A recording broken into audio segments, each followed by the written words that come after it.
नमस्कार, अमर उजाला के इस खास कार्यक्रम खबरों के खिलाड़ी में आप सबका एक बार फिर स्वागत है। तमाम खबरों के खिलाड़ी आज मेरे साथ यहाँ मौजूद हैं। आप देख पा रहे होंगे दिन भर खबरों से खेलते हैं और हर खबर के क्या मायने हैं उस पर हम बात करेंगे। बीते एक हफ्ते में बहुत कुछ हुआ। 3 पूर्वोत्तर के राज्यों के नतीजे सामने आ गए हैं। सुप्रीम कोर्ट ने चुनाव आयोग की नियुक्ति को लेकर एक बड़ा फैसला दिया है। बुलडोजर प्रयागराज में चल रहा है। राहुल गांधी विदेश चले गए, वहां जाके कुछ कहा है। ये तमाम हफ्ते भर की खबरें, इस पर इन तमाम खबरों के जो खिलाड़ी हैं इनका रिएक्शन भी जानेंगे और पूछेंगे कि क्या 24 की तैयारी में ये तमाम चीजें एक मदद साबित होने वाली हैं, चाहे कांग्रेस की हो, चाहे भाजपा की हो या अन्य किसी पार्टी की हो। परिचय कराता हूं। सबसे पहले सबसे सीनियर जयशंकर गुप्ता जी हमारे साथ है, बहुत बहुत स्वागत है जयशंकर जी आपका। हमारे साथ हर्षवर्धन जी है, बहुत बहुत स्वागत है आपका। विनोद जी मौजूद है, विनोद जी आपका बहुत बहुत स्वागत है। मेघा हमारे साथ है, मेघा वेलकम अगेन। वानखेड़े भाऊ स्वागत है आपका। और साथ में प्रवीण हमारे साथ है। प्रवीण का परिचय की जरूरत नहीं है, अमर उजाला पे आप रोज इन्हीं को देखते हैं। आज थोड़ा सा रोल रिवर्सल है, मेरे हाथ में माइक है, प्रवीण यहाँ एक्सपर्ट बनकर बैठे हुए हैं। शुरुआत करना चाहूंगा जयशंकर जी आपसे। 2023 में पहला सेमीफाइनल का पहला नतीजा सामने आया है। 3 राज्यों में बीजेपी को कोई हिला नहीं पाया और कांग्रेस उस 180 सीटों में से 8 सीटें जीत पाई, यानी 10% से भी कम है। क्या कहना चाहेंगे, क्या इस तैयारी से बीजेपी को मात दी जा सकती है? पहली बात तो ये कि सेमीफाइनल नहीं है, क्योंकि इसके बाद अभी कर्नाटका का चुनाव होने वाला है, राजस्थान, छत्तीसगढ़ और मध्य प्रदेश के राज्यों में चुनाव होने वाले हैं। नॉर्थ ईस्ट के बारे में आमतौर पे माना जाता रहा है कि जिसकी केंद्र में सत्ता होती है, नॉर्थ ईस्ट के राज्य उसी के साथ रहते हैं।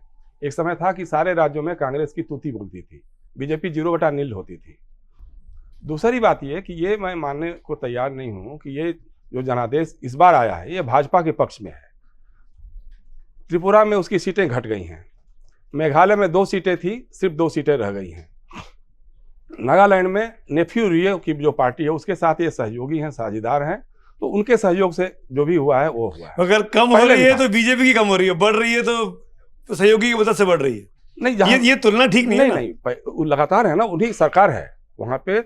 नेफ्यू रियो और बीजेपी एक साथ मिलकर के चुनाव पिछली बार भी लड़े थे, इस बार भी लड़े थे, उतनी ही सीटें लगभग आई हैं, तो इसलिए कोई ऐसा कुछ चमत्कारिक नहीं हुआ है। दूसरा, अगर आप सेमीफाइनल मानते हैं तो इसके पहले दिल्ली में एमसीडी का भी चुनाव हुआ, जिसमें बीजेपी बुरी तरह से हार गई। 15 सालों की सत्ता के बाद हार गई।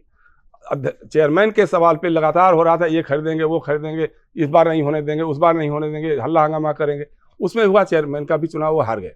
तो ऐसा नहीं है, देखिए जब हारते हैं तो फिर किसी और कारण से, जीतते हैं तो हमारा गौर शौर्य गाथा ढोल पीट रहे हैं। हिमाचल में हार गए बुरी तरह, सारे मीडिया के लोगों ने बना दिया, माहौल बना दिया, बीजेपी जीत रही है, बीजेपी जीत रही है। गुजरात का ढोल पीटा, हिमाचल पर रुदन कहीं सुनने को नहीं मिला। तो जहां जेपी तो ये तो हर्षवर्धन जी, तो बीजेपी का स्टाइल है, जहां हारते हैं वहां सन्नाटा मार के बैठ जाते हैं। लेकिन इतनी बड़ी जीत गुजरात की दिखा दी कि हिमाचल की हार जो थी वो कहीं पीछे छूट गई। जो बात जयशंकर जी कह रहे हैं इससे आप कितना सपोर्ट करेंगे? मुझे तो ये लगता है कि बीजेपी सन्नाटा मारती ही नहीं। हारने पर नगर निगम में हारी ना, लेकिन सन्नाटा है क्या तब से? अगर है, कोई कह दे, एक आदमी कह दे सन्नाटे में बीजेपी। मुझे लगता है कि जब हम पूर्वोत्तर के राज्यों की बात कर रहे हैं तो 2-3 बातें बड़ी गंभीरता से देखनी सुननी चाहिए। एक तो ये मिथ है और बहुत ही खराब तरीके से इसे प्रस्तुत किया जा रहा है कि जो केंद्र जीत लेता है उसको पूर्वोत्तर मिल जाता है। अरे भाई, कम से कम इतिहास को याद कीजिए। त्रिपुरा वामपंथियों का गढ़ रहा 18 के पहले, और केंद्र में कभी वामपंथियों की सरकार नहीं रही, कभी कोई समर्थन की बात अलग है। नंबर 1, तो ये भ्रम है जो बोलना नहीं चाहिए, लेकिन बोला जाता है पूर्वोत्तर के संदर्भ में। दूसरी महत्वपूर्ण बात, जब हम कहते हैं कि भाजपा हिंदुत्व की राजनीति, हिंदू मुसलमान, इसके अलावा कुछ आता ही नहीं। नागालैंड लगभग फुल्ली क्रिश्चियन स्टेट है। ईसाई राज्य में भारतीय जनता पार्टी सरकार बना लेती है। फिर कहते हैं कि विपक्षी एकता एक ऐसी चीज है जो भाजपा से लड़ सकती है। आधे इधर आधे उधर, अंग्रेजों के जमाने के जेलर हो गई कांग्रेस, उसके पीछे कोई बचा ही नहीं। मेघालय में मुकुल संगमा कहीं चले गए, कोई चला गया, और कुल मिला के कांग्रेस का पत्ता एकदम साफ हो गया। सवाल यह है कि क्या हम कांग्रेस इसी तरह से अब कांग्रेस को देखेंगे कि अरे यार पिछली बार थोड़ा चू रहा था, ज्यादा छत ही नहीं थी, अब की थोड़ा छत बना लिए, कम बारिश हो रही, कम जगह चू रहा है। इतने बुरे हाल में कांग्रेस पहुंच गई कि अब यह समीक्षा कांग्रेस की हो रही। भारतीय जनता पार्टी को यह कह रहे हैं कि अच्छा आप सरकार पूर्ण बहुमत की बना लेते हो, लेकिन देखो 2 सीटें आपकी कम हो गई। मुझे लगता है कि इस तरह से इसको नहीं देखना चाहिए। पूर्वोत्तर की राजनीति में बहुत बड़ा बदलाव है। इतना कॉम्प्लेक्स स्टेट है वो, हर राज्य एक दूसरे से लड़ता है, हर राज्य अलग अलग समय में बटा है, 47 में सारे राज्य नहीं बने, ये सारे राज्य एक दूसरे से सीमा विवाद में फंसे हैं, अलग अलग जनजातियां हैं। आप जैसे कहते हैं ना कि कोस कोस पर बदले पानी, 4 कोस पर बानी, तो वहां आप 4 कोस चल दीजिएगा, दूसरी जनजाति है, उसका सरदार खड़ा हुआ है, उनको अगर भारतीय जनता पार्टी साथ ले रही है जो बिल्कुल हिंदू मुसलमान के पिच पर नहीं है, तो ये बहुत बड़ी बात है। इसके आप आगे के परिणाम समझिए। जिस दक्षिण भारत की आप बात कर रहे हैं वहां किस तरह से भारतीय जनता पार्टी जाएगी, बीजेपी क्या कर सकती है, उसका यह बड़ा उदाहरण है। और आरएसएस के लोगों ने 30 साल 40 साल जो पूर्वोत्तर में अपने आप को खपाया है, जो वनवासी कल्याण आश्रम का काम है, जो आदिवासियों के बीच में काम है, वो बहुत साफ दिख रहा है। इन नतीजों को ऐसे अशोक भाई, मैं आपसे पूछूंगा, क्या आपको लगता है कि बीजेपी के लिए ये जो जीत है 3 राज्यों में पूर्वोत्तर में, इसका बहुत बड़ा फायदा बीजेपी हंगामा बचाने वाली है कर्नाटक में, मध्य प्रदेश में, छत्तीसगढ़ में? देखिए, बीजेपी तो यूनिवर्सिटी में भी चुनाव जीतती है, एबीवीपी तो उसका भी ढोल पीटती है, उसमें भी जनादेश बताते हैं। अभी हमारे मित्र कह रहे थे कि थोड़ा इतिहास देखना चाहिए। इतिहास में नॉर्थ ईस्ट में कोई सिर्फ 3 राज्य नहीं है, नॉर्थ ईस्ट में 7 राज्य है। उनमें से एक त्रिपुरा जो था वो हमेशा केंद्र के खिलाफ होता था और लेफ्ट का गढ़ था, वहां पे बीजेपी ने जगह बनाई है, इसमें कोई दो मत नहीं है। त्रिपुरा की जीत को मैं गुजरात की जीत के जैसा मानता हूं, क्योंकि पहली बार लगा ये फ्लूक है, लेकिन दूसरी बार उन्होंने कब्जा किया। लेकिन वनवासी कल्याण का इतना यदि काम होता तो फिर वहां पे त्रिपुरा में जो एक लोकल पार्टी खड़ी हो गई वो इतनी सीटें लेके नहीं जाती। ट्राइबल लॉर्ड्स है वहां पे। आप टीएमपी की बातें कर रहे हैं? हाँ, टीएमपी, तो उसके पास सीटें आ गई है। वो पहले कांग्रेस की थी, कांग्रेस से वहां से चली गई। अब मेघालय में आपकी 2 सीटें हैं, किसी के साथ बन के सरकार बना के आप बोलते हो कि बीजेपी की अभूतपूर्व जीत है। आप मुझे बताइए, केंद्र में यदि कांग्रेस की सरकार होती तो वो कांग्रेस की वहां 2 सीटें होती तो वो कांग्रेस के साथ चले जाते, वो जरूरी नहीं कि वो बीजेपी के साथ ही रहते। तो ये बाकी राज्यों में देखा जाए, त्रिपुरा में तो लगातार लेफ्ट का गड़ी रहा है, वहां पे मुख्यमंत्री लगातार बने रहे। उस मुख्यमंत्री की तो बड़े लोग कस्में खाते थे उसकी ईमानदारी के। लेकिन वहां पे हमें यह देखना है कि यदि ट्राइबल राष्ट्रपति ट्राइबल बनाया, ये बनाया, एक बड़ा मूवमेंट हो गया। हम गोदी चैनलों पे हम सुन रहे थे कि आप बोले ट्राइबल का पूरा ट्राइबल शिफ्ट हो गया। अरे नॉर्थ ईस्ट का ट्राइबल, महाराष्ट्र का ट्राइबल, गुजरात का ट्राइबल, गुजरात और महाराष्ट्र का तो ठीक है, लेकिन तमिलनाडु का ट्राइबल कहां से तुम्हारे नॉर्थ ईस्ट के ट्राइबल से जुड़ेगा?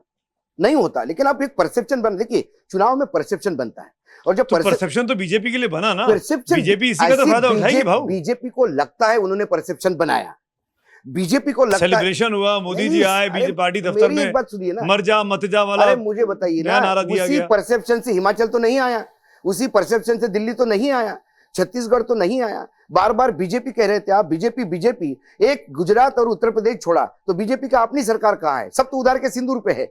यदि आप मुख्यमंत्री आपका आसाम का वो कांग्रेस से लिया हुआ है, तो आपकी विचारधारा कहां से गई? जो विचार, जिस मुख्यमंत्री के खिलाफ आपने भ्रष्टाचार के आरोप लगाए। अब मेघालय में आपने क्या कहा था? मेघालय में कहा था कि यह परिवारवादी और यह सबसे भ्रष्ट पार्टी है, आज उसके साथ सरकार बना रहे हो। चौटाला को सबसे भ्रष्ट कहा था, सरकार बना रहे हो। अजित पवार को सबसे भ्रष्ट कहा था, चक्की पिसिंग एंड पिसिंग, उसके बाद अजित पवार और देवेंद्र फडणवीस आटा खाई दोनों मिलके। तो ये जो परसेप्शन है, ये नहीं बताते कि हमने जिसको भ्रष्ट कहा उसके साथ है। ये इसका जवाब नहीं देंगे, ये इसका जवाब ये देंगे कि देखो हमने फिर सरकार बनाई, पिछली बार भी सरकार में थी, आज भी बनाई। तो ये परसेप्शन वो बनाते हैं, जनता उस परसेप्शन को सुनती है क्या? ये नतीजे, नॉर्थ ईस्ट के नतीजे पूरे देश के नतीजे मैं मानता ही नहीं। नॉर्थ ईस्ट हमेशा अलग बिहेव करता आया है, उसको अलग रखिए। कर्नाटक में क्या होता है, मध्य प्रदेश में क्या होता है, छत्तीसगढ़ में क्या होता है, राजस्थान में क्या होता है, ये बड़े मायने रखेंगे। वो कह रहे हैं कि इतिहास देखिए सब अलग लग रहा है, फिर भाऊ बोल गए कि अरे ये ऐसा थोड़ी ना देश से अलग बिहेव करता रहा है। तो भैया देश के साथ बिहेव करता रहा या अलग बिहेव करता रहा? ये जरा बताइए, कॉन्ट्राडिक्टरी दोनों। एक वाक्य में शुरू भाव ने जहां से किया और जहां खत्म किए, यही संकट है। एक सेकंड यही संकट है। इसीलिए भारतीय जनता पार्टी को आसानी होती है कि देखिए जो बोल रहे हैं ठीक नहीं बोल रहे। मैंने क्या कहा था? सबसे पहले मैंने कहा कि एक इतिहास ये है कि नॉर्थ ईस्ट जो है वो जो केंद्र में सरकार है उसके साथ बाय एंड लार्ज जाती है। त्रिपुरा उसके लिए अलग है। त्रिपुरा की जीत में बीजेपी की गुजरात की जीत जैसा मानता हूं, एक्सेप्टेड है ना, वो जनाधार। दूसरी बात मैंने कही कि नॉर्थ ईस्ट यदि केंद्र के साथ जाता है तो जरूरी नहीं महाराष्ट्र भी केंद्र के साथ जाए, गुजरात भी केंद्र, यूपी भी केंद्र के साथ जाए, सबके अलग अलग रहे हैं हमारे यहाँ। तो नॉर्थ ईस्ट जैसा बिहेव करता है वैसा पूरा इंडिया बिहेव करना जरूरी नहीं है, लेकिन नॉर्थ ईस्ट का बिहेवियर यदि देखा जाए तो वो केंद्र के बिहेवियर पे है। इसमें हमने कहा कॉन्ट्रडिक्ट। 23 के जो बाकी विधानसभा चुनाव होने वाले हैं वहां भी ऐसा ही होने वाला है जैसे कर्नाटक, क्या बीजेपी बचा पाएगी? सुमित जी, मेरा आकलन जो है इन तीनों पूर्वोत्तर राज्यों का, मैं समझती हूँ कि जो मैसेजिंग हुई है ये परिणाम के बेसिस पर तीनों राज्यों में, ये बहुत ही अच्छी मैसेजिंग हुई है पूरे देश के लिए। शायद पिछले 5 साल पहले भी यही थी, लेकिन इस बार खुलकर बाहर आई है ये बात। और बात जैसे मैं समझती हूँ वो ये है कि वहां के लोगों ने ना तो जाति ना धर्म वो देखा ही नहीं, Christian dominated, Hindu dominated, it didn't matter at all. किस बात पर उन्होंने आकर वोट दिया है वो ये है कि पीस, प्रोग्रेस एंड डेवलपमेंट, शांति, उन्नति और विकास, इसी बात पर लोग बाहर निकल कर आए हैं और इसीलिए वोट मिली है भाजपा को। 2 सरकारें जहां वो पहले भी थे 5 साल पहले त्रिपुरा में, नागालैंड में, दोनों जगह उनको इसलिए वोट मिले। और आप कहें 2 सीट कम हो गई है, 5 साल उन्होंने सरकार चलाई है। और ऐसी पार्टी जो 10 साल पहले तो उनका नामो निशान ही नहीं था, ना त्रिपुरा में ना बाकी राज्यों में, वहां पर वो 10 साल पहले जो काम शुरू किया उन्होंने रिपीट करके सरकार लेकर आए हैं। और इसलिए नहीं क्योंकि वो जाति धर्म कर रहे थे, इसलिए क्योंकि उन्होंने शांति, as far as Nagaland is concerned, वहां पर शांति वार्ता में जो प्रोग्रेस हुआ है वो एक बात है। आप त्रिपुरा में जाइए, आप नागालैंड में जाइए, मेघालय में कहती हूँ उनका एक्सपेरिमेंट नहीं चला, मगर इन दोनों जगह में आप जाइए, आप लोगों से बात करिए, वो कहेंगे आपको कि नया टर्मिनल आया है, एयरपोर्ट पे नया टर्मिनल आया है। दूसरी मुझे लगता है इंडिपेंडेंस के बाद जो दूसरी रेलवे स्टेशन बनी वो अभी बनी है। इतने साल में रेलवे स्टेशन नहीं बनी थी नागालैंड में। ऐसी छोटी छोटी बातें, लोग रेस्टोरेंट खोल रहे हैं, लोग सिनेमा हॉल खोल रहे हैं, उन्नति हो रही है, बिजनेस बढ़ रहा है, स्कूलें खोल रही हैं, रोड्स बन रहे हैं और कनेक्टिविटी हो रही है। आप प्रधानमंत्री वो हीरा की बात करते हैं, हाईवेज, एयरवेज, इंटरनेट डेवलपमेंट, ये सारी चीजों की वजह से लोग बाहर आए। आप सच में सड़क पे जाइए और पूछिए, एक्सपर्ट्स को छोड़ दीजिए, लोगों से पूछिए जो बाहर आकर दे रहे हैं vote, those who are casting the vote in favor of, and these are both these places। आप त्रिपुरा देख लीजिए, आप नागालैंड देख लीजिए, दोनों में सरकार थी ना बीजेपी की, लौटा कर लेकर आए हैं, जाति धर्म पर नहीं लाए हैं। और इसी चीज पर अगर डेवलपमेंट के हिसाब से लोग वापस आकर वोट दे रहे हैं, ये मैसेज अगर पूरा देश एक्सेप्ट करता है। इंटरेस्टिंग बात आप मेघा कह रही है। मैं पीछे 2 और गेस्ट बैठे उनके पास चलेंगे, विनोद जी भी हैं, प्रवीण भी हैं, लेकिन एक चीज जो बात मेघा ने कही है, बाकी जो एक्सपर्ट ने कही, मैं इसको ऐसे भी देखना चाहूंगा। हमने भाजपा की जीत की बात तो कर ली, लेकिन क्या भाजपा का मुकाबला करने के लिए जो दूसरी बड़ी पार्टी इस देश में है, क्या वो तैयार है? क्यों कांग्रेस पार्टी नागालैंड में शून्य हो जाती है? क्यों कांग्रेस पार्टी लड़ती हुई दिखाई तक नहीं देती है, कैंपेन तक करती नहीं दिखाई देती, लड़ना तो दूर की बात, चुनाव प्रचार नहीं करती है? विनोद जी है, प्रवीण है, मैं विनोद जी मैं आपसे पूछना चाहता हूं, क्या ऐसे विपक्ष 24 में खासकर कांग्रेस लड़ सकता है उस भाजपा से जो हर चीज पे हंगामा करना चाहती है, जो हर चीज पर जो जनता के साथ जाकर अपना ढिंडोरा पीटती है? क्या ये कांग्रेस तैयार है? देखिए, पहली बात तो ये है कि नॉर्थ ईस्ट में जो 3 चुनाव हुए हैं उसमें त्रिपुरा में भाजपा की सरकार है, बाकी 2 जगह गठबंधन की सरकार है, एनडीपीपी की साथ बीजेपी का गठबंधन है, और अब मुकुल ये क्या कहते हैं कोणार्क संगमा की पार्टी एनपीपी के साथ है। अब बार बार अगर हम नागालैंड में बीजेपी की सरकार कहेंगे, मेघालय में बीजेपी की सरकार कहेंगे, तो फिर तमिलनाडु में कांग्रेस सरकार मानी जाएगी, झारखंड में कांग्रेस सरकार मानी जाएगी।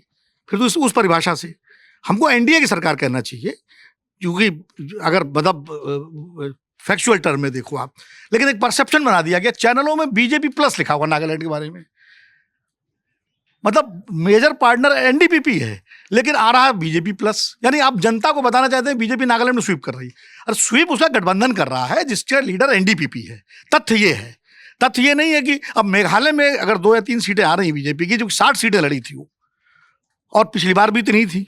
वोट परसेंटेज त्रिपुरा में भी कम हुआ और वहाँ भी कम हुआ, क्या कहते हैं मेघालय में भी। तो मैं ये कह रहा हूं कि लेकिन इसके बावजूद मैं इस जीत को कमतर नहीं मानता हूं। जो त्रिपुरा में भारतीय जनता पार्टी जीती है, मैं उसको अंडर एस्टिमेट नहीं कर रहा हूं। जब आप दोबारा चुनाव लड़ते हैं दूसरी बार, तो थोड़ी बहुत एंटी इनकम्बेंसी होती है, फैक्ट्स बदलते हैं, फिर भी अगर आप सरकार बचा ले जाते हैं और बहुमत प्राप्त कर लेते हैं तो वो एक सफलता है, कामयाबी है, उपलब्धि है। और जाहिर है जो मेघा जी कह रहे हैं, जो डेवलपमेंट के काम हुए हैं नॉर्थ ईस्ट में, उनका योगदान होगा उसमें। और जो एंटी इनकम्बेंसी प्रो इनकम्बेंसी बदलती है तो इसी कारण से बदलती है। और ये अच्छी बात है कि अगर नागालैंड में मान लीजिए टर्मिनल बना, रेलवे का स्टेशन बना और चीज़ें बन रही हैं। नगा अकॉर्ड जो हुआ था उसका भी इसका इसमें हाथ है। तो मुझे लगता है, अच्छा जहाँ तक ये अभी हर्षवर्धन जी ने कहा केंद्र वाला, देखिए अटल बिहारी वाजपेयी जब प्रधानमंत्री थे तो गेगांग अपांग पूरी सरकार लेके एनडीए में आ गए थे, बीजेपी में शामिल हो गए थे। और जब वो यूपीए आई तो वही गेगांग अपांग फिर पूरी सरकार लेके कांग्रेस में आ गए। ये भी अरुणाचल में जिस पेमा खांडू की सरकार को गिराया गया और उसके बाद कोर्ट से कांग्रेस कपिल सिब्बल लड़े और सरकार को बहाल कराया, वो पेमा खांडू 2-3 महीने बाद वापस चले गए बीजेपी में। तो ये वहाँ की कुछ विवशताएं हैं नॉर्थ ईस्ट की, उन राज्यों की, छोटे राज्य हैं, सीमांत हैं, संवेदनशील हैं, उनको केंद्र से ग्रांट चाहिए, उनको केंद्र से जो है विकास के तमाम योजनाएं चाहिए। तो इसलिए उनकी केंद्र के साथ जाना एक तरह से विवशता भी है। तो ये इसको स्वीकार करना चाहिए, इसमें कोई गलत भी नहीं। अब आगे की बताइए ना, मैं बता रहा हूं। और ये राष्ट्र के लिए अच्छा है, ये राष्ट्र के देश के लिए अच्छा है कि अगर केंद्र में जिस पार्टी की सरकार है उसके साथ अगर वो छोटे संवेदनशील सरकार, सीमांत सरकार राज्य रहते हैं तो ये अच्छी बात है। उससे बहुत सारे विवाद सुलझने की भी संभावनाएं रहती हैं, फिर आपसी झगड़े भी निपट सकते हैं। ये मैं इसको इस रूप में देखता हूँ। जहां तक आगे की बात है, अगला अब जो है, दरअसल ये लीग मैच आप कह सकते हैं, सेमीफाइनल ना कहें, लीग मैच कह सकते हैं, क्योंकि लीग के बाद दोबारा खेलने का मौका मिलता है ना हारी हुई पार्टी को भी। तो अभी कर्नाटक, मध्य प्रदेश, छत्तीसगढ़, मिजोरम, राजस्थान और शायद तेलंगाना भी है, और जम्मू कश्मीर भी अगर हो गया तो और हो जाएगा। असली जो है परीक्षा इन राज्यों में होगी। इसके बावजूद मैं फिर कह रहा हूं, विधानसभा चुनाव के नतीजों को आप लोकसभा चुनाव में रेप्लिकेट नहीं कर सकते हैं। इसके कई उदाहरण अतीत में हैं। पर माहौल तो बनता है ना, माहौल बनता पार्टी माहौल बनाती है, बीजेपी ने माहौल बना दिया परसों। माहौल बनता है, माहौल बनाने में तो बीजेपी, माहौल बंदी में तो बीजेपी नंबर 1 है। माहौल बंदी में प्रधानमंत्री जी, जो राज्य जो पार्टी है बीजेपी, देखिए कांग्रेस की जो कमजोरी है उसको हम यहाँ ढक नहीं सकते। निश्चित रूप से अगर एक पहलवान जीत रहा है तो दूसरा पहलवान हार रहा है, और हार इसलिए रहा कि उसको दांव पेच नहीं आते, या उसके दांव पेच पुराने पड़ चुके हैं, या उसका शरीर कमजोर हो चुका है। तो कुछ ना कुछ तो कारण है ही। तो कांग्रेस अगर नॉर्थ ईस्ट में हार रही है तो ये उसकी अपनी कमजोरी भी है। भाई कोई उनका नेता प्रचार करने नहीं गया नागालैंड या वहाँ त्रिपुरा, खाली मेघालय गए। उनका कोई नॉर्थ ईस्ट में बड़ा नेता नहीं है। बीजेपी के पास हेमंत बिश्व शर्मा हैं जो कांग्रेस के ही थे, माणिक साहा जो त्रिपुरा में मुख्यमंत्री हुए कांग्रेस, सारे कांग्रेस के जो दिग्गज नेता थे नॉर्थ ईस्ट के, वो या तो बीजेपी में चले गए या टीएमसी में चले गए, पार्टी छोड़ गए। तो ये कांग्रेस लीडरशिप की कमजोरी है, कांग्रेस नेतृत्व की कमजोरी है कि उनको अपने नेताओं को संभालना चाहिए, उनको अपनी जमीन संभालनी चाहिए, अपने मुद्दे संभालने चाहिए। हर चीज के लिए आप बीजेपी को दोषी कैसे कहेंगे? भाई वो तो जीतने के लिए लड़ेंगे ही, आप भी जीतने के लिए लड़िए। कौन मना कर रहा है आपको जीतने के लड़ने के लिए? तो मुझे लगता है, मैं इन चुनावों को इस रूप में देखता हूं कि बीजेपी की रणनीति, बीजेपी का माहौलबंदी और बीजेपी की लीडरशिप, उसकी सफलता है, और कांग्रेस की विफलता इसलिए है कि हम इन चुनावों को गंभीरता से कांग्रेस ने लिया ही नहीं। प्रवीण, मैं आपसे, उसने छोड़ दिया लेफ्ट के भरोसे, पूरा त्रिपुरा लेफ्ट के भरोसे, और अलायंस भी जो लेफ्ट के साथ किया। भाई 50 साल तक अपने कैडर को आप एक दूसरे के खिलाफ भड़काते रहे, वहां हत्याएं हुई, झगड़े हुए, झंझट हुए, बाद में आप अलायंस अब करते हो तो पश्चिम बंगाल में वही हुआ, वही त्रिपुरा में हुआ। तो वो कैडर कहेगा ना वो लेफ्ट के साथ जाएगा, ना कांग्रेस, वो बीजेपी के साथ चला जाएगा। अच्छी बात आपने की। केरल में विरोध में है दोनों, एक सत्ता में है लेफ्ट के नेता तो कांग्रेस नहीं, मतलब अभी एट प्रेजेंट भी आप वहां विरोध कर रहे हैं और यहाँ साथ मिलकर चुनाव लड़ रहे हैं, तो कैसे समझाएंगे? प्रवीण, कौन जो बात विनोद जी ने की है, मुझे नहीं पता आप कितना उससे उसको उस पर सहमत होंगे, इत्तेफाक रखेंगे, लेकिन मैं उनके उस शब्दों को चुरा रहा हूं उनकी इजाजत से। क्या कौन, चलिए ले रहा हूं कटसी, कि क्या कांग्रेस पार्टी दंगल लड़ना भूल गई है, कुश्ती लड़ना भूल गई है, या कमजोर है वो लोग, लड़ना आता नहीं है उनको? आप जिनको खबरों के खिलाड़ी कह रहे हैं, मैं तो खबरों के ऋषि कहता हूँ। यज्ञ चल रहा है यहाँ पर, जजमान हूँ मैं तो, फिर भी आहुति देनी पड़ेगी मुझे। लेकिन इस आहुति के साथ साथ में मैं एक लाइन में तो स्पष्ट कर दूं कि कांग्रेस के लिए ये निराशाजनक रहा, ये मैं नहीं कहूँगा। और ये बात अभी थोड़ी देर पहले जयराम रमेश ट्वीट कर चुके हैं, वो बता चुके हैं क्यों। फिर उसके बाद में हेमंत बिस्वा शर्मा ये लिखते हैं कि सीखना चाहिए कांग्रेस से कि कैसे हार में भी, जी उन्होंने तंज कसा, लेकिन मैं सच बताऊं तो वो तंज में भी कहीं ना कहीं एक उम्मीद दिखती है कि विपक्षी भी उनकी इस बात को ले रहे हैं कि कैसे नॉर्थ ईस्ट के नतीजों को कांग्रेस ने एनालाइज करके रखा, पहली चीज। दूसरी चीज ये है, बहुत महत्वपूर्ण बात, विनोद जी ने तो काफी सारे नाम गिनाए, लेकिन क्योंकि मैं थोड़ा जमीनी हकीकत से वाकिफ हूं, राजस्थान, मध्य प्रदेश, छत्तीसगढ़ और कर्नाटक भी समझ लीजिए, कर्नाटक बहुत ज्यादा मुझे जमीन का नहीं पता, लेकिन ये 3 राज्य जो हैं यहाँ पर बहुत कड़ी टक्कर है। बीजेपी इसको बिल्कुल हल्के में नहीं ले रही है। गुजरात में जिस तरीके से कारपेट बॉम्बिंग जिसको कहते हैं वो कर दी गई थी। आप देख लीजिएगा कि वही स्थिति यहाँ पर देखने को मिलेगी। जहाँ तक नॉर्थ ईस्ट की बात है, हमने जब एनालिसिस रखी थी, दर्शकों को पसंद भी किया उसको काफ़ी लोगों ने। उसमें हमने लिखा था कि बेशक बीजेपी के लिए जीत है, लेकिन जश्न का माहौल कांग्रेस के लिए भी। आप उपचुनाव को मत भूलिए, बहुत छोटा छोटा था। कस्बा पेट की सीट को इतने सालों बाद पुणे की कस्बा पेट सीट को जीत लिया, और बाबू जो है वो इस पर ज़्यादा और जानकारी दे पाएंगे। लेकिन महाविकास अघाड़ी को लेकर जो सेंटिमेंट्स बन रहे हैं, वो ये जो आप 2023 के सेमीफाइनल की बात कर रहे हैं, उससे इतर महाराष्ट्र की सियासत को भी, लोकसभा में तो अलग अलग जगह पर चुनाव होगा। नॉर्थ ईस्ट अपनी जगह है, नॉर्थ ईस्ट के बाद में आपको नहीं भूलना चाहिए मध्य भारत की, हिंदी बेल्ट की अपनी राजनीति है। दक्षिण में जहां पर बीजेपी कमजोर है, वो बीजेपी के लिए हमेशा से चिंता का विषय रहा है, आज भी है। और आप केरल की कह लीजिए, कहीं भी कह लीजिए, अब एनपीपी और बीजेपी आपस में इतना ज्यादा बयान, खैर एनपीपी की तरफ से कुछ नहीं कहा गया, संगमा ने कुछ भी नहीं कहा, लेकिन अमित शाह कह गए सबसे भ्रष्ट सरकार, और उसके साथ में सरकार में थे आप, अभी दोबारा आप उसके साथ सरकार में आएंगे। ये मेघालय की स्थिति है। मेघालय में यदि टीएमसी के साथ में पूरी की पूरी कांग्रेस मुकुल संगमा वाली हिस्सा जो है नहीं चला गया होता, तो ये कांग्रेस का प्रदर्शन होता जो आपको टीएमसी का प्रदर्शन दिख रहा है। कांग्रेस को लड़ना नहीं आता ना, कांग्रेस अपना घर नहीं संभाल पा रही। ये बात तो विनोद जी ने कह दी, मैं इत्तेफाक रखता हूं। बस मैं खत्म ही कर रहा हूं। मैंने कहा ना, मैं तो जजमान हूं, आहुति छोटी सी देकर निकल जाऊंगा। पूर्ण बात ये कहीं कमी है कि नहीं है? आप कह रहे हैं कि उसने उपचुनावों में अच्छा किया, महाराष्ट्र में अच्छा किया, सब किया। ये वाजिब सवाल। कांग्रेस क्या लड़ती दिख रही है? क्या राहुल गांधी नरेंद्र मोदी के सामने खड़े होते दिखाई दे रहे हैं? क्या कहना चाहेंगे? क्योंकि हम अब हर कुछ 24 के मद्देनजर बात कर रहे हैं। हमने पिछली बार भी जब खबरों के खिलाड़ी में बात की थी, तो मैंने कहा था कि राजनीति जो है बड़ी लंबी प्रक्रिया है। वैसे तो 2004 से, लेकिन मैं कायदे से मानता हूं कि राहुल की अग्नि परीक्षा 2014 से शुरू हुई थी। राहुल गांधी 2014 के बाद 10 साल हुए 2024 का चुनाव आते आते। इन 10 सालों में राहुल गांधी में परिवर्तन आया नहीं आया, ये दर्शक भी कमेंट करके बताएं और आप लोग सब भी विचार करें। आप बताइए ना। मेरे हिसाब से तो बहुत आया, 100% आया। जिस केरल की आप अभी बात कर रहे थे, जिस दक्षिण की आप बात कर रहे हैं, वहां पर आप देखिए क्या रिस्पॉन्स राहुल गांधी को मिला है। उसके बाद में भारत जोड़ो, हाँ, ये आपने जो सवाल पूछा कि क्या कमी रहती है, बिल्कुल 100% कमियां हैं। कमियां तो है। राहुल गांधी और कांग्रेस की सबसे बड़ी कमी यह है कि उस ट्रैक्शन को बरकरार नहीं रख पाते हैं। भारत जोड़ो यात्रा के बाद में उन्होंने जो कुछ किया है, वो दाढ़ी कटाने से लेके सारी चीजें हैं। दाढ़ी कटाना हालांकि बहुत हल्के में ले लिया जाता है, लेकिन राहुल का लुक भी जो चर्चित हुआ, वो भी उनकी परिपक्वता को दिखाने के लिए, वो सांकेतिक है लुक, लेकिन उनकी परिपक्वता की, राहुल ज्यादा परिपक्व दिख रहे हैं, इस बात से भी कांग्रेस कार्यकर्ता उत्साहित हो गया। तो राहुल अगर सचमुच परिपक्व रहेंगे। इस पर एक छोटी टिप्पणी हर्षवर्धन, इसी के साथ जोड़ दो एक चीज, करेक्शन क्योंकि इन्होंने राहुल गांधी correction दाढ़ी है जो परिपक्वता की बात कर दी, तो राहुल गांधी अभी लंदन में थे, जो कुछ कहा उस पर बीजेपी ने उन पर बहुत हमले किए कि भाई आप देश के बाहर जाके देश के खिलाफ क्यों बोल रहे हैं। उस संदर्भ में भी आपकी टिप्पणी हम चाहेंगे। नहीं, देखिए सुमित जी, एक जिसको कहते हैं ना कि भाई आप कोई एक धारणा तय करते हैं अपने बारे में, या राजनीतिक दल कहें वो अपने बारे में, उनके नेता के बारे में, तो उस धारणा को थोड़ा जमीन मिलेगी ना, थोड़ी देर टिकेगा वो। या धारणा आप तय करते हो, आप खुद ही ध्वस्त कर देते हैं। अभी तो रायपुर के महाधिवेशन में पवन खेड़ा जी ने कहा था, करोड़ों नौजवानों के संघर्ष, किसानों के संघर्ष को राहुल जी की ये दाढ़ी दिखाती है। अब मैं नहीं कहूंगा कि चारण भाट जैसा व्यवहार है, मैं नहीं कहूंगा, नेता लोग करते हैं, लेकिन आप सोचिए कि वो सब खत्म हो गया। सूट बूट में राहुल सरकार आ गए, नरेंद्र मोदी की सूट बूट की सरकार कहते कहते सूट बूट में राहुल सरकार आ गए। और वहां उन्होंने क्या कहा सरकार बनते ही सूट बूट वाले? China values harmony. भारत में हार्मनी नहीं है, लेकिन चीन में हार्मनी है। देश में जो भी इसको सुन रहा होगा, और सब हटा दीजिए, क्या क्या मोदी पे कहा, क्या कुछ नहीं कहा, वो सब छोड़ दीजिए। चीन में हार्मनी है भैया, देश के लोगों सुन लो, और भारत में हार्मनी नहीं है। ये राहुल गांधी कह रहे हैं। अब और मैं कुछ नहीं कहूंगा, कितने मैच्योर हैं, कितने परिपक्व हैं, जनता खुद ही समझ जाएगी। आपकी बात पे राहुल की दाढ़ी कटने से उसका किसानों का समर्थन या किसानों के प्रति जो उसका एक दर्द था वो खत्म हो गया।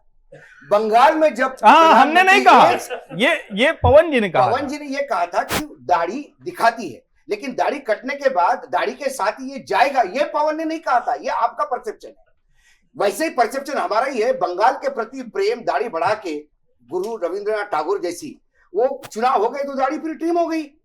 तो क्या फिर बंगाल गायब हो गया? किसी ने नहीं कहा। मेरे ख्याल से ना लेकिन दाढ़ी वो और टी-शर्ट किसी बहस का ने मुद्दा कहा नहीं है। नहीं था। होनी नहीं चाहिए। हाँ, दाढ़ी लेकिन- टी-शर्ट बहस का मुद्दा लेकिन नहीं होता है। क्या है? ये अखबार के मैंने- छोटे से पन्ने में या होता- न्यूज बुलेटिन में लास्ट में चलने होता वाली क्या खबर है? है कि बस परिपक्वता बड़ा है, दूसरी बिल्कुल। बात- क्या राहुल परिपक्व हुए हैं? बिल्कुल क्या हुए। राहुल सीखे हैं? बिल्कुल तो राहुल ने प्रचार क्यों नहीं किया भाऊ? एक सेकंड। राहुल क्यों नहीं गया एक पूर्वोत्तर में? मिनट, ये जरूरी नहीं कि जो बीजेपी के फॉर्मेट में ही कांग्रेस काम करे। कांग्रेस ने, आप कांग्रेस को भी इतने सालों से, ऐसा कोई आदमी नहीं जिसने कांग्रेस को कवर नहीं किया। क्या कांग्रेस ऐसे ही काम करती थी? कांग्रेस हमेशा ऐसी ही रही है। कांग्रेस के पास कैडर नहीं है, शाखाओं से लोग कांग्रेस के पास नहीं आते हैं। ये तो वो है कि चुनाव के टाइम पे लोग इकट्ठा हो जाते हैं, चुनाव लड़ लेते हैं, वही कैडर है। 24 घंटे कैडर मेंटेन नहीं करता। वहां पे पेरोल पे लोग नहीं होते, पूर्णकालीन अर्धकालीन ऐसे लोग नहीं होते, ठीक है। लेकिन दूसरी बात जो महत्वपूर्ण है, राहुल गांधी ने कहा हार्मोनी है चाइना में, तो बहुत तकलीफ हो गई। लेकिन वो चाइना भारत के साथ हमेशा, जब से वॉर हुआ है, हम हारे हैं, तब से लेके आज तक चाइना हमेशा बॉर्डर पे तकलीफ देता आ रहा है।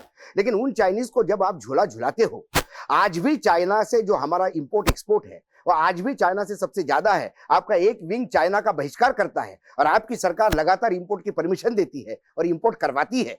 ये सारी बातें एक परसेप्शन बनाने की बात है। आज जैसा अभी बताया गया कि दाढ़ी कटी तो किसान गया, बंगाल गया दाढ़ी छोड़ी हो गई, ये बहुत ही मतलब लो लेवल की बात है। सवाल है मैच्योरिटी की। 2014 से लेकर आज तक राहुल गांधी ने ऐसे कौन से सवाल उठाए जो इस सवाल देश के नहीं थे, लेकिन उसको पप्पू बना गया था।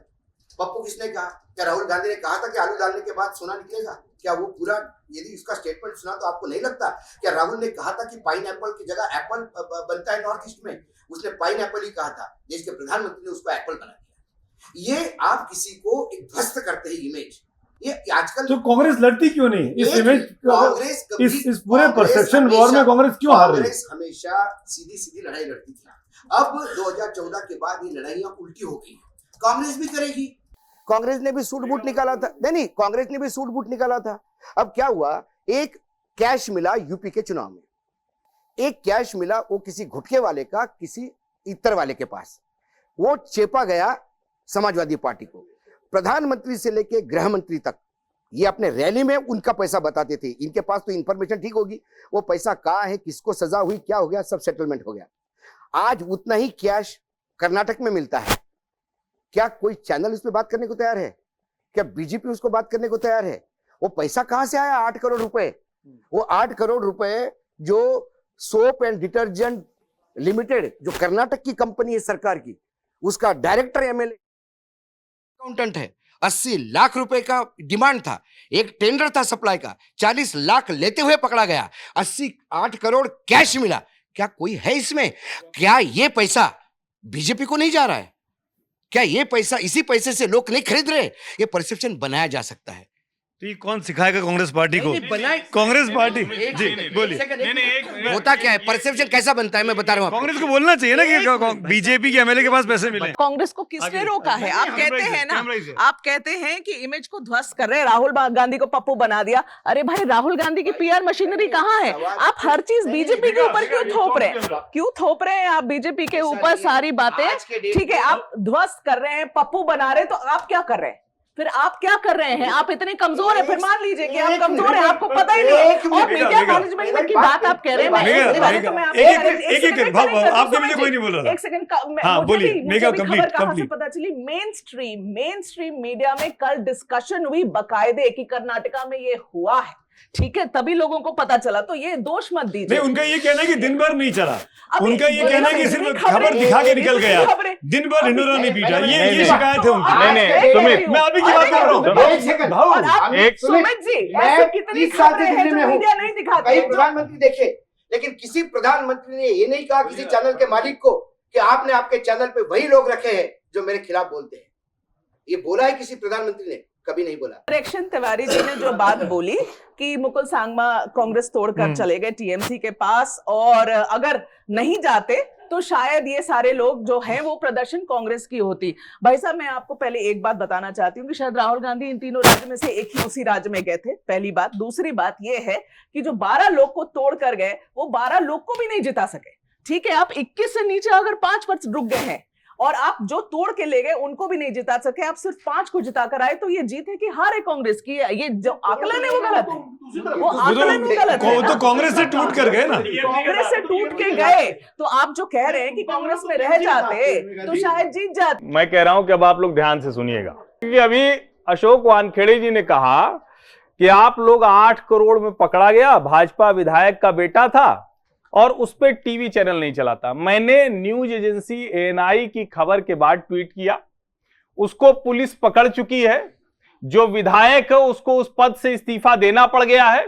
भाजपा में किसी भी बड़े नेता ने उसको नहीं कहा, नहीं बचाया, उसके पक्ष में बयान नहीं आया। लेकिन पश्चिम बंगाल में जब 8 नहीं 60 करोड़ की गड्डियां फेंकी हुई थी तो पूरी बनर्जी सरकार बचाने में लगी हुई थी। वो जो पैसे आए उस पर किसने कहा था? हाई कोर्ट ने कहा था कि एक रैकेट चल रहा है जो लोगों को टीचर बना देता है, पूरी सरकार इन्वॉल्व थी। यहां वो रिश्वत लेते 40 लाख पकड़ा गया, तुरंत वो जेल गया और उसका बाप जो विधायक है उसको उस पद से हटाकर, और मैं कहता हूं बिल्कुल कड़ी सजा देनी चाहिए। और जब आप तुलना करते हैं, कहते हैं कि भाई 8 करोड़ 60 करोड़ नहीं, यहां पकड़ा गया, टीवी चैनल नहीं चला रहे। भारतीय जनता पार्टी कोई गलती करे, प्रदर्शन करने वाले मीडिया वाले जाएंगे क्या?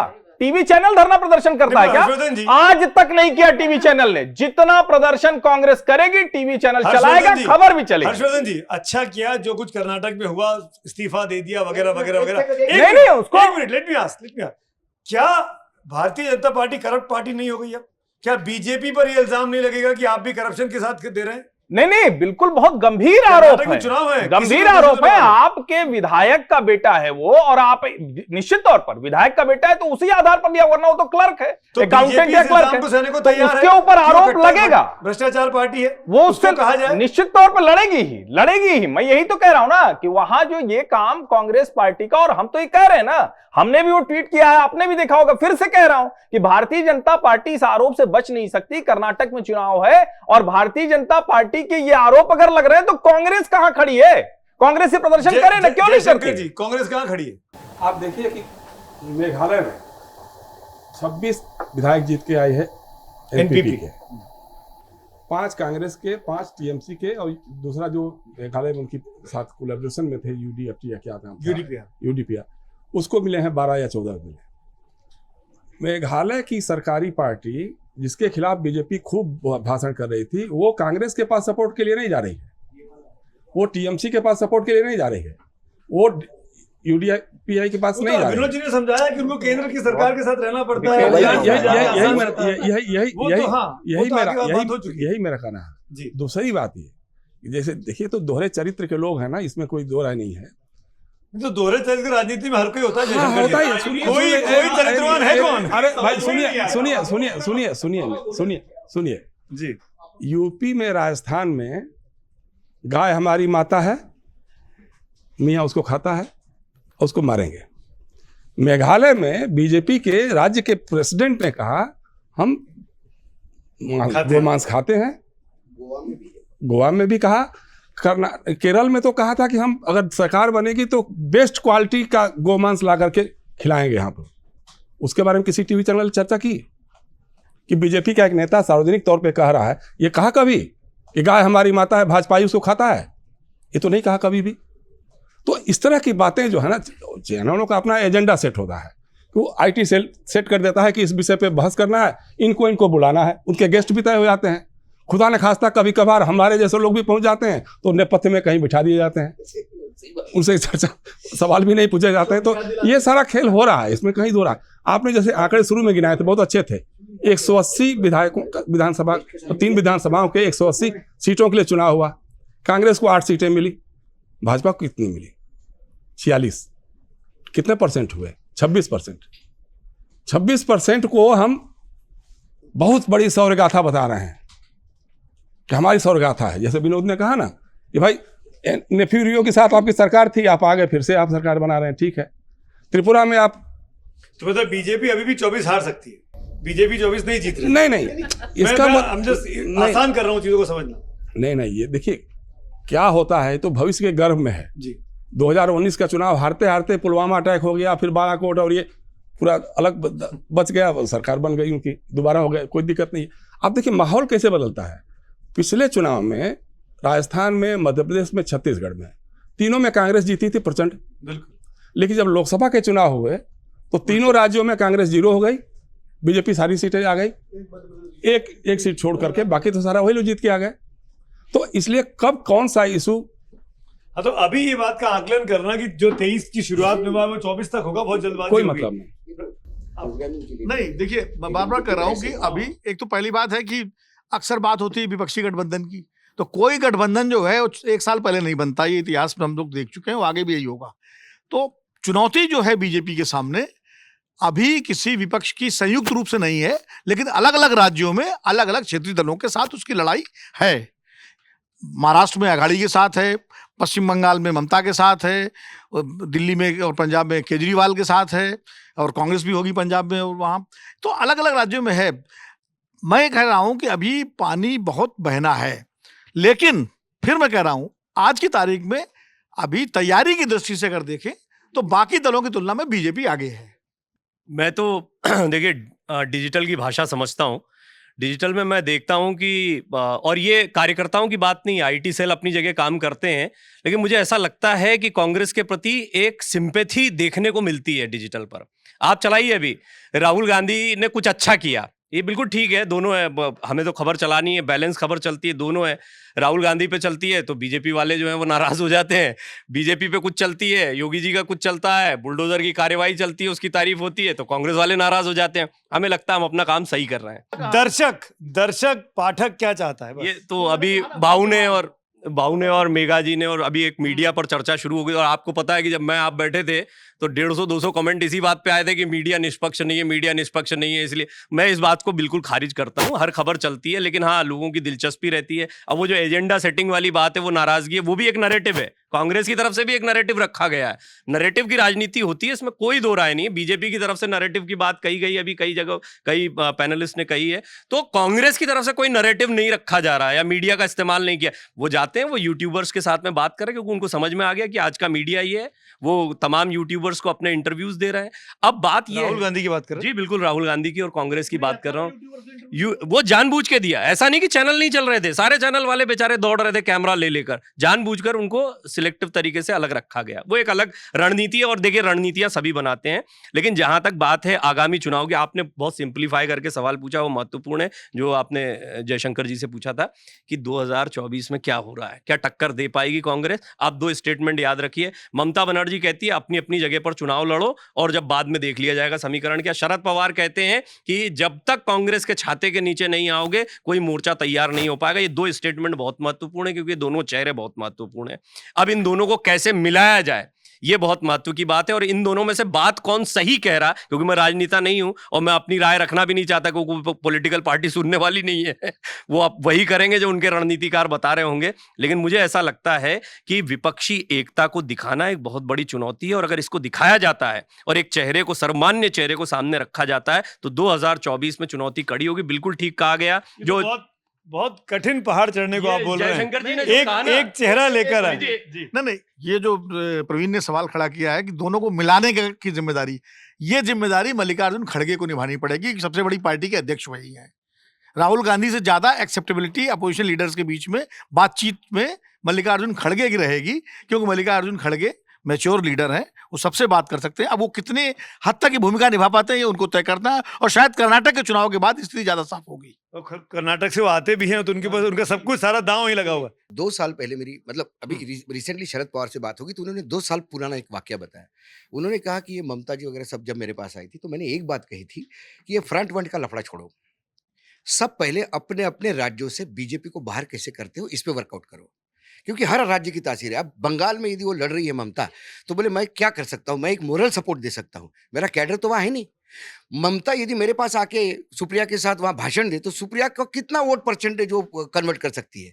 ममता को अपना देखना चाहिए, समाजवादी को अपना देखना चाहिए। हम महाविकास आघाड़ी का मेन काम है कि हम बीजेपी को कितना मार्जिनलाइज करें, तो नहीं कर पाई। तो आप पहले यदि ये तय कर ले कि हमारे इसमें से ये एक नरेशन, बोले अपोजिशन, मतलब कई बार सत्ता पक्ष सेट करने का प्रयास करता है कि इनके पास नेता ही नहीं है, आपने एक छोड़ दिया, नेता नहीं तो झगड़े शुरू हो गए, बट ये नेता, वो नेता, वो नेता। नेता कोई भी हो सकता है, एक बार सत्ता में, एक बार टोटल, बाद में पोस्ट पोल इलेक्शन, उसके बाद इकट्ठा हो सकते हैं। और हमने कई बार मैं आपको इस पे मैं चाहूंगा आप इस पे अपनी टिप्पणी भी रखें। अभी उपचुनाव जो हुए, पश्चिम बंगाल में 1 सीट कांग्रेस लेकर आई है और तृणमूल के खिलाफ लेकर आई है। अब कहीं हो ना हो, लेकिन बंगाल में तो मजबूती से बीजेपी के खिलाफ कांग्रेस और तृणमूल लड़ सकते हैं। यहीं तो कॉम्बिनेशन चाहिए जो आप बात एक देखिए, ये जो पर्टिकुलर वो सीट है, एक सीट नहीं, पश्चिम बंगाल, पश्चिम, देखिए वो मुस्लिम बहुल एरिया है और वहां थोड़ा कांग्रेस का वजूद है उस राज्य में, उस जिले में। पिछली बार जो विधानसभा में हुआ, जो मतलब नाम नहीं लूंगा मैं, लेफ्ट के कई नेताओं ने कहा, मैंने बोला आपका सुपड़ा साहब कैसा हो गया विधानसभा में? वो बोले इस बार बीजेपी जिस ताकत से लड़ रही थी, हम थोड़े डॉर्मेंट हो गए थे। हमको लगा कि ममता टेक ऑन कर रही है और हमारी औकात नहीं है, लेट अस बी फ्रैंक, हमारी औकात नहीं थी कि हम इस ऑनस्लॉट को झेले। तो हम और कांग्रेस स्टैटिस्ट में एक टेक्निकली हम थोड़ा सा, लॉजिस्टिकली हम थोड़ा सा लो प्रोफाइल रहे, हम इतना एग्रेसिव नहीं रहे। याद होगा ममता के खिलाफ जब लीडर ऑफ अपोजिशन जो थे उन्होंने कोई भयंकर बात कर दी थी, तो कांग्रेस ने समझाया था कि ये तीखी बात ममता के खिलाफ नहीं करोगे आप, अधीर रंजन ने बोला था। तो ये अंदर की टेक्नोलॉजी होती। अब आप महाराष्ट्र में आ जाइए, सबसे ज्यादा यूपी के बाद सबसे ज्यादा सीटें कहाँ हैं? 48 सीटें हैं महाराष्ट्र में। महाराष्ट्र में जो कस्बा सीट थी, वो कस्बा इस बार बीजेपी के लिए इज्जत का सवाल हो गया था। दोनों बीजेपी की सिटिंग एमएलए थे। कस्बा ये हार्ट है पूना का, और हार्डकोर बीजेपी की सीट है। क्या हुआ? पूरी ताकत, और महाराष्ट्र में कभी इतना पैसा नहीं चलता चुनाव में जो इस बार चला है। सब कुछ होने के बाद बुरी तरह से हार हुई। क्यों हुआ ये? इसलिए कि ये जो शिवसेना तोड़ी गई और जो बीजेपी का, मतलब इसमें तो मुझे लगता है कि महाविकास आघाड़ी से ज्यादा बीजेपी ने हराया बीजेपी को। उसका मेन कारण है कि जो बीजेपी में बाकी के लोग जो बाहर से आ गए हैं, महाराष्ट्र में इतनी बीजेपी डाइल्यूट हो गई है कि बीजेपी जब बात करते हैं बीजेपी के, तो लोग आपस में कैसी बात करते हैं? बोले वो बीजेपी सेना वाला है, मतलब सेना से आई हुई बीजेपी, कांग्रेस से आई हुई बीजेपी, एमएनएस से आई हुई बीजेपी, राष्ट्रवादी बीजेपी, और उसमें बीजेपी इनफाइट है या उद्धव के लिए हमदर्दी का वोट था? हमदर्दी का तो वोट उद्धव के। देखिए कस्बा जो सीट था, कस्बा में एक मेजर टर्निंग पॉइंट अब आज नतीजा आ गए इसलिए, जब, लेकिन नतीजे के पहले भी हमने कहा था, जो आदित्य की रैली हुई उसने एक एजेंडा सेट कर दिया। कहीं ना कहीं महाराष्ट्र में, देखिए महाराष्ट्र का इतिहास देखिए, छत्रपति शिवाजी के गद्दारों को लड़ना पड़ा, उसके बाद संभाजी की मृत्यु गद्दारों से हुई, उसके बाद ये बार बार कहते गद्दार। इसके पहले छगन भुजबल चले गए थे छोड़ के, छगन भुजबल के साथ जितने चले गए सब हार गए। छगन भुजबल को मुंबई छोड़ के नासिक भागना पड़ा। नारायण राणे आज भी लोकसभा जीत नहीं पाए छोड़ने के बाद। नारायण राणे के साथ 11 गए, 3 जीत के आ गए। तो जनरली लोग इस शिफ्ट को ये नहीं करते, और लोग जानते हैं, मतलब लोग हमसे बात करते हैं। मैंने एक एमएलए को मैंने देखा कि जो शिफ्ट हुआ है शिंदे के पास, जब मैं बॉम्बे में उसके ऑफिस गया तो बड़े उद्धव के फोटो लगे हुए थे। मैंने ये निकालो, बोले नहीं हमने पहले बोल दिया था ये निकालेंगे नहीं। बोले भाई साहब ईडी की 2 रेड हो चुकी है। मैं बात करके निकला हूँ, भाव को बोल के निकला भाव, क्योंकि आप महाराष्ट्र को हमसे बेहतर जानते हैं। क्या बीएमसी का चुनाव होने वाला है? क्या बीएमसी का चुनाव करवाएंगे? नहीं है, बीएमसी का चुनाव बुरी तरह से निपट जाएंगे, क्योंकि बीएमसी का चुनाव एक बड़ा, देखिए पहला एक उपचुनाव हुआ अंधेरी ईस्ट का, उसमें बीजेपी ने उम्मीदवार फाइल किया, शिवसेना का मरा हुआ, मतलब शिवसेना की वजह से डेथ हो गई थी, तो वहां पे एकनाथ शिंदे का आदमी होना चाहिए था। ओरिजिनल शिवसेना एकनाथ शिंदे है ना, उन्होंने वो सीट सरेंडर कर दी, क्योंकि एकनाथ शिंदे के पास आदमी नहीं है। बीजेपी ने आदमी फाइल किया, प्रचार कार्यालय हो गए, सब कुछ हो गया। उसके बाद उनको जब पता पड़ा डिपॉजिट जब्त हो जाएगा, तो उन्होंने एक नया रिलेशन निकाला। नहीं, वो लगाटे जो था वो बहुत अच्छा आदमी था और हमारी उसके प्रति सद्भावना है, तो हम ये सीट छोड़ रहे। लेकिन छोड़ कैसे रहे? उसकी पत्नी को हाईकोर्ट से निर्णय लेना पड़ा चुनाव लड़ने के लिए। सरकारी कर्मचारी थी, उसका इस्तीफा सैंक्शन नहीं कर रहे थे। ये कौन सी सहानुभूति हुई? वो आपने छोड़ी। उसके बाद विधान परिषद के चुनाव हुए, सुपड़ा साफ हो गया। 2 हार्डकोर, जहां से गडकरी से लेके देवेंद्र फडणवीस के पिताजी जिस सीट से जीते हैं, वो सीटें गई एक साथ। उसके बाद आपको एक सीट मिली, कौन सी? कोकण में, वो भी शिवसेना से आया हुआ आदमी। और ये जो दूसरी सीट मिली है आपको, वो सीट मिली है सिर्फ 9,000 के डिफरेंस से, और वहां एक बागी उम्मीदवार महाविकास आघाड़ी का खड़ा था, वो 22,000 वोट लेके गया, तो वो भी उधार का सिंदूर है। ये इंटरेस्टिंग है। क्या महाराष्ट्र में जो बात भाऊ कह रहे हैं, क्या बीजेपी और खास कर जब से शिवसेना में 2 फूट हुई, मैं स्पेसिफिकली महाराष्ट्र की बात कर रहा हूँ हर्षवर्धन जी, क्या एकनाथ शिंदे का अलग होना उद्धव ठाकरे के लिए ज्यादा हमदर्दी पैदा कर रहा है? और ये जो नया समीकरण बन रहा है, उस वजह से क्या ज्यादा हमदर्दी के वोट मिल सकते हैं महाविकास आघाड़ी को? सुमित जी, एक बात तो ये कि अगर महाराष्ट्र में उद्धव ठाकरे को इतनी हमदर्दी मिलती तो हम लोगों ने तो शिवसेना देखी है और भाव तो वहीं रहे हैं। हैसियत नहीं थी किसी एकनाथ शिंदे की कि वो मुख्यमंत्री कार्यालय तक पहुंच जाता, हैसियत नहीं थी।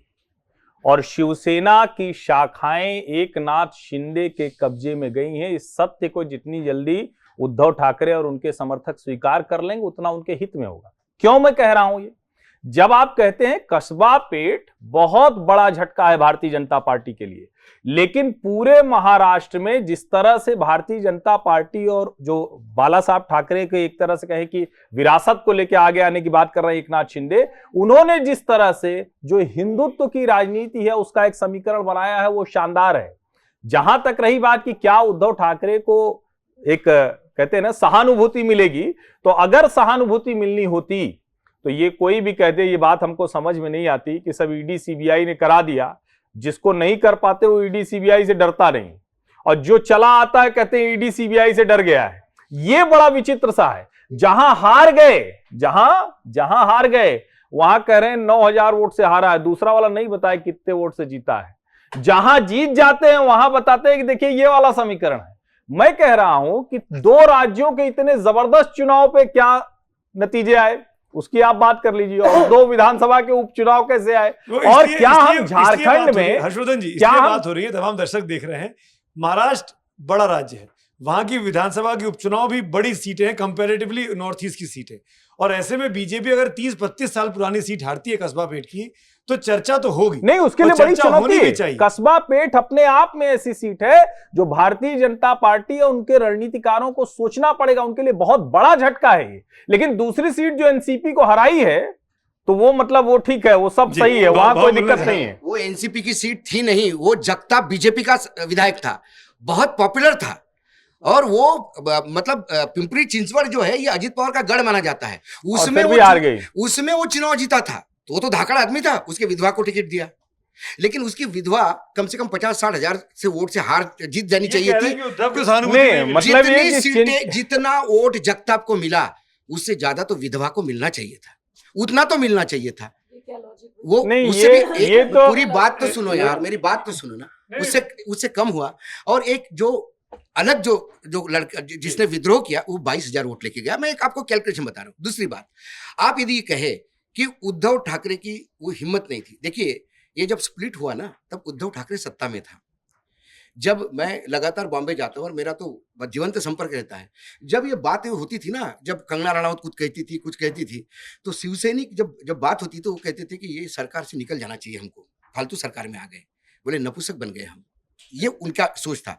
उसके बाद क्या हुआ, जब सरकार गई तो ये पहले ही ये तय किया था, शरद पवार जी का ये सब ज्ञान है दिया हुआ उद्धव को, कि अपने सेना को संभालो, क्योंकि इतने लोग जेल में चले जाएंगे, इतने लोग लंबे हो जाएंगे, इतने केसेस लगेंगे कि तुमको मिल नहीं पाएंगे। क्या हुआ ठाणे में जो लोग सेना को, एकनाथ शिंदे को छोड़ के सेना के साथ रहे, सब पे केसेस दर्ज है, सब लड़ रहे हैं। तो ये पूरे महाराष्ट्र में नहीं होना चाहिए, इसलिए बोले तुम लो प्रोफाइल करो, हम सत्ता के थ्रू ही आएंगे। दूसरी बात, सारी शाखाएं यदि शरद पवार, इसका मतलब उद्धव के साथ हैं, उन पर ये इल्जाम लगता है कि कभी वो मोदी के साथ हो जाते हैं, कभी यहाँ। शरद पवार को उद्धव के साथ रहना मजबूरी है।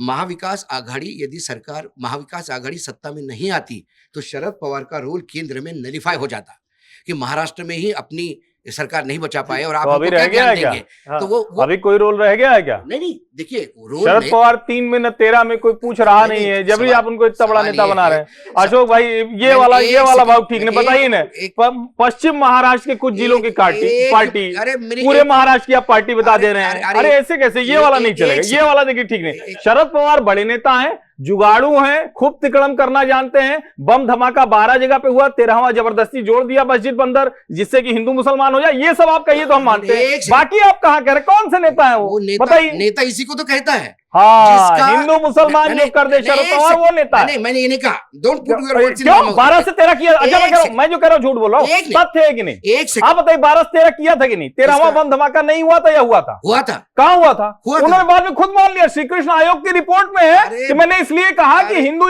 होगा तो गड़बड़ हो जाएगा, एक मुसलमान जगह भी जोड़ दो, ये फैक्ट है, आप लोग गूगल करके सर्च कर लीजिए, मैं तथ्य बोल रहा हूँ, सुन लीजिए। मैं आपको बता रहा हूँ, मैं कह रहा हूँ सुन लीजिए, श्री कृष्ण आयोग की रिपोर्ट देखिए, एक सेकंड, आयोग की रिपोर्ट ही देख देखनी है तो जो रिपोर्ट वहां पे आई है कि जो बोगी जलाई गई थी गोधरा में, वो अंदर से जलाई गई थी, बाहर से जलाई गई थी। ठीक है ना, तो वही आएगी।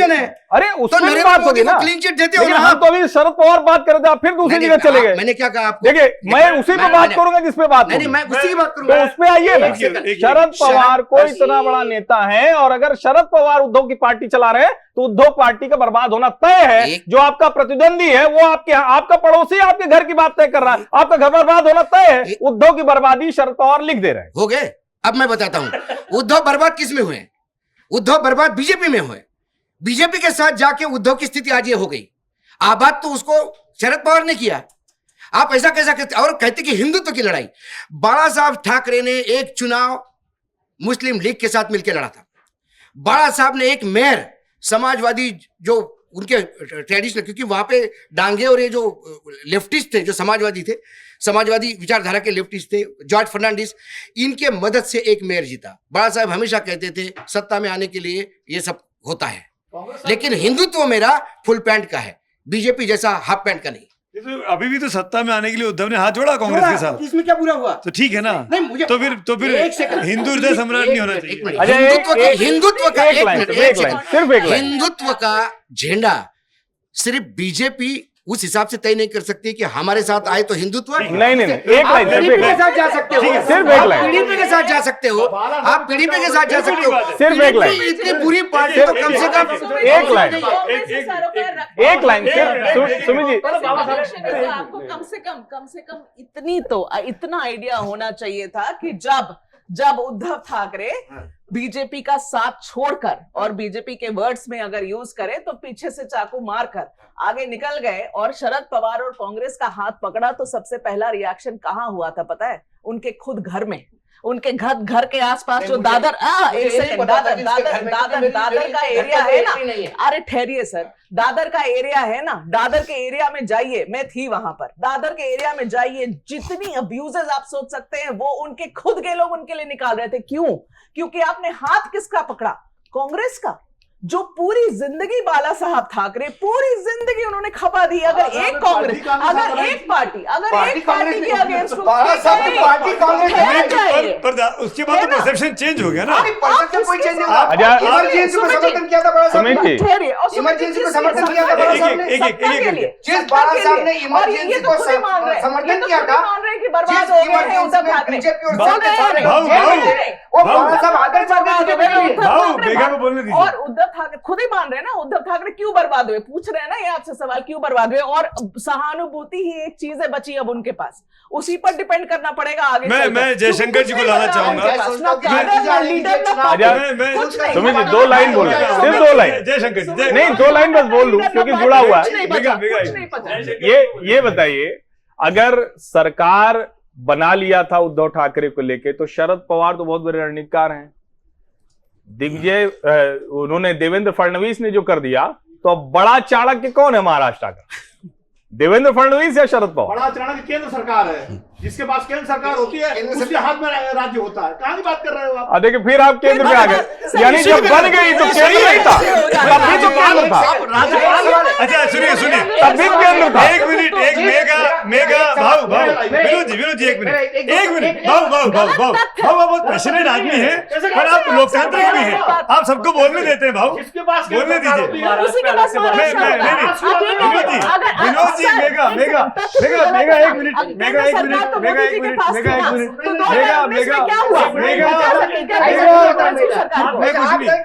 नहीं उसके घर में एक मिनट एक करके बात करेंगे, किसी की आवाज नहीं जा रही है, किसी की आवाज नहीं जा रही है। पत्नी ने बोला खाना नहीं दूंगी यार। भाऊ आवाज नहीं आ रही है, आपका भाई मेरे पास है। एक करके बात करेंगे, हम आखिर में आ गए हैं।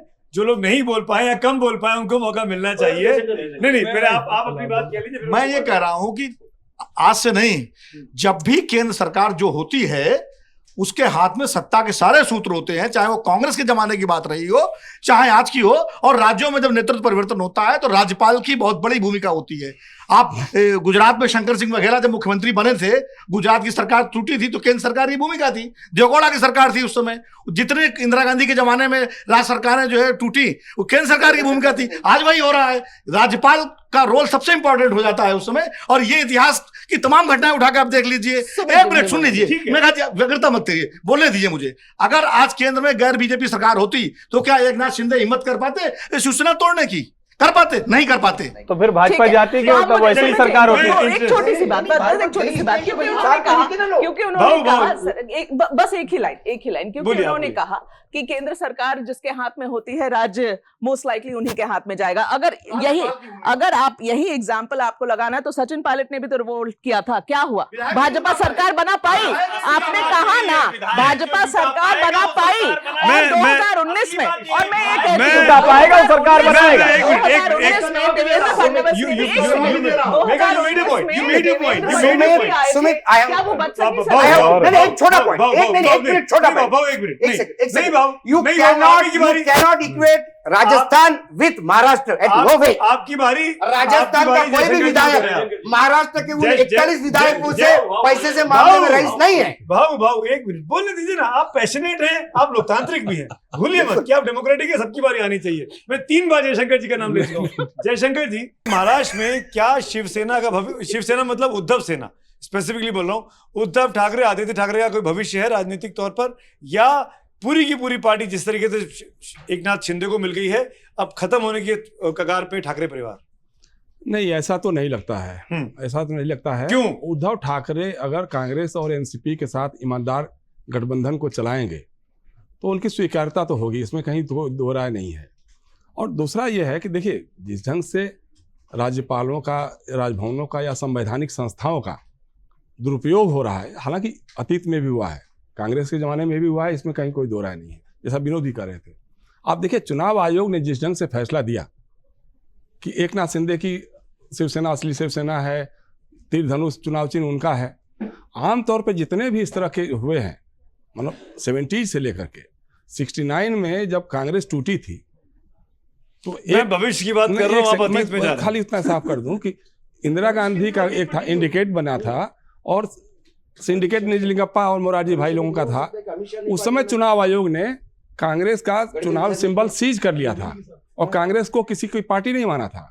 इंडिकेट को दिया था गाय और बछड़ा और सिंडिकेट को दिया था चरखा चलाती हुई बुढ़िया। चुनाव आयोग चाहता तो इस समय ये कर सकता था कि भाई चूंकि दोनों फैक्शंस हैं। पर ये चुनाव जो हुआ, उपचुनाव, वो तो पुराने उस पे ही हुआ। हाँ, इसमें किसी के पास मशाल नहीं, शिवसेना थी नहीं, इसलिए उसका कोई नेता तो होता तो उनको मिलता, इसलिए उसका कोई मतलब नहीं है। देखिए, वही मैं कह रहा हूँ कि संवैधानिक संस्थाओं का जिस ढंग से दुरुपयोग कांग्रेस ने शुरू किया, उसको महादुरुपयोग भारतीय जनता पार्टी के लोग कर रहे हैं। और इनके, जैसे मैंने शुरू में कहा ना, दोहरे मानदंड होते हैं। जैसे करप्शन पे आप लोग बहुत चर्चा कर रहे थे, अभी कर्नाटका में केस हुआ, उसमें विधायक तो गिरफ्तार नहीं हुआ, विधानसभा से तो बेटा पकड़ ले रहा था ना, लेकिन उसी के लिए ले रहा था ना, उसी का विभाग का था ना, उसी की जो बोर्ड का, उसी का था। इसका मतलब क्लीन चिट भी है, ऐसा भी नहीं आप नहीं कह सकते। सेकंड थिंग, उत्तर प्रदेश में मुख्यमंत्री योगी आदित्यनाथ ने अपने एक मंत्री को करप्शन में पकड़ा। खबरें आई अखबारों में, राकेश सचान 272 प्लाट फर्जी लाट करा लिया, ये करा लिया, वो कर लिया। अभी तक राकेश सचान का इस्तीफा हुआ? अभी तक, एक सेकंड, अभी तक उनको गिरफ्तारी हुई? अभी तक उनके घर पे बुलडोजर चला? उनके जो 272 प्लाट्स हैं उस पर किसी पर बुलडोजर चला? आप हमको समझा दीजिए, या किसी टीवी चैनल पे इस पर चर्चा हुई? तो पूरा एक एजेंडा सेट करने का एक जो खेल चल रहा है। जैसे दूसरी बात हुई, पप्पू की बात हो रही थी, आलू वाली बात तो आई गई थी। नरेंद्र मोदी जी ने पटना की सभा में, मैं उस सभा में था जिसमें बम भी फटा था, कहा था तक्षशिला इसी बिहार में, बिहार के 2 विश्वविद्यालय नालंदा और तक्षशिला। मैंने माथा पीटा, हमने कहा भाई ये तो पाकिस्तान में है तक्षशिला, ये यहाँ बोल रहे हैं। उन्होंने कहा चंद्रगुप्त, गुप्त वंश के चंद्रगुप्त, उन्होंने वहीं पे कहा कि यहीं पास में आबे गंगा में सिकंदर का दीन इलाही का बेड़ा डूबा था। सिकंदर सतलज के पार नहीं आया था और दीन इलाही उसका कोई बेड़ा उड़ा नहीं था, वो अकबर का एक धर्म का सेक्ट था। ये जो बोलता है वो विश्वगुरु हो जाता है। और ये जो हाफ वीडियो काट करके राहुल गांधी ने कहा था इधर से आलू डालोगे उधर से सोना निकलेगा। ये मैं नहीं कह रहा हूँ, ये नरेंद्र मोदी जी कहते हैं। तो उसको आधा काट लिया। लेकिन अब चूंकि ये लोग भी थोड़े से चालाक होने लग गए हैं, अब एक नया वीडियो आ गया, देखा आपने पिछले दिनों, जिसमें मोदी जी कह रहे हैं मैं पठान का बच्चा हूँ, जो कहता हूँ वो करता हूँ। वो भी गलत है। एकदम गलत। मैंने पूछा, एकदम मैंने सोचा क्या कहता है ये बताएं। सुनिए, मैंने यही कहा कि भाई ऐसा तो मोदी जी नहीं कह सकते हैं, वो तो राम भक्त और दामोदर दास मोदी और सारा ये है, तो कैसे हो गया? तो मैंने गूगल चचा से पूछा।